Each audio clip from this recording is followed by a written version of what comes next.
গোপালগঞ্জে জাতীয় নাগরিক পার্টির নেতাকর্মীদের উপর নিষিদ্ধ ছাত্রলীগের হামলার প্রতিবাদ জানিয়েছে বিভিন্ন সংগঠন।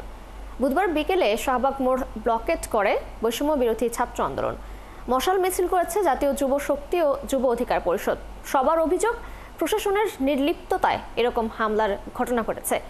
বৃহস্পতিবার ঢাকা সহ সব জেলা ও মহানগরে বিক্ষোভ কর্মসূচি ঘোষণা করেছে বাংলাদেশ জামায়াতে ইসলামী। সুমনা সুমিকে সঙ্গে নিয়ে আরো জানাচ্ছেন নাদিয়া শারমিন। রাতে বাংলা মোটরের কেন্দ্রীয় কার্যালয় থেকে কারওয়ানবাজার পর্যন্ত মশাল মিছিল করে এনসিপির ঢাকা মহানগর উত্তর ও দক্ষিণ শাখা। এর আগে বিকেলে দলটির যুব সংগঠন জাতীয় যুব শক্তি শাহবাগে বাংলা ব্লকেট কর্মসূচি পালন করে। এ সময় তারা গোপালগঞ্জের হামলা ঠেকাতে ব্যর্থতার জন্য প্রশাসনের নির্লিপ্ততাকে দায়ী করেন। নির্বাচনের আগে প্রশাসনে পরিবর্তনও চান তারা। প্রশাসনের কাছে আজকের এই হামলার পূর্ব নিউজ ছিল, আমরা যতটুকু জেনেছি, কিন্তু প্রশাসনের এই নির্লিপ্ততা, প্রশাসনের পূর্ব ব্যবস্থা গ্রহণ করতে ব্যর্থ হওয়া, এটার উপর আমরা তীব্র নিন্দা এবং প্রতিবাদ জানাচ্ছি।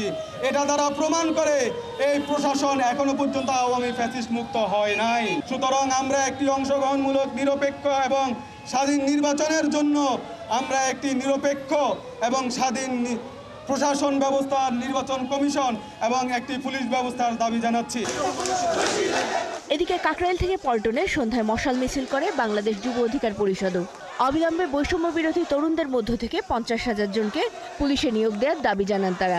সমালোচনা করেন প্রশাসন ও স্বরাষ্ট্র উপদেষ্টারও। ডক্টর মোহাম্মদ ইউনূসকে বলবো, এই স্বরাষ্ট্র উপদেষ্টাকে ঝাঁটিয়ে বিদায় করেন। এই স্বরাষ্ট্র উপদেষ্টা বিভিন্ন জায়গায় পরিদর্শনে যায়, সে বলে বাবু খাইছ, এই নাও 500 টাকা। এই স্বরাষ্ট্র উপদেষ্টার কাজ কি এইটা? আমরা এইরকম সুশীল মার্কা স্বরাষ্ট্র উপদেষ্টা চাই না। স্পষ্ট কথা বলছি, ঢাকার রাজপথে যদি তোমরা মিছিল করার চেষ্টা করো, ওই ছাত্রলীগ, যুবলীগ, পান্ডালীগ তোমাদের পেটের চামড়া থাকবে না। আওয়ামী লীগের কার্যক্রমকে স্থগিত করলো, কিন্তু আওয়ামী লীগকে নিষিদ্ধ করা হয় না। আজকের পর থেকে এখানে চিরুনি অভিযান পরিচালনার মাধ্যমে আওয়ামী লীগের ওয়ার্ড থেকে একদম কমিটিগুলো ধরে ধরে প্রত্যেকটা নেতাকর্মীকে গ্রেপ্তার করে আইনের আওতায় আনতে হবে। এর আগে জাতীয় প্রেস ক্লাব থেকে সন্ধ্যায় তাৎক্ষণিক মিছিল বের করে বাংলাদেশ জামায়াতে ইসলামী।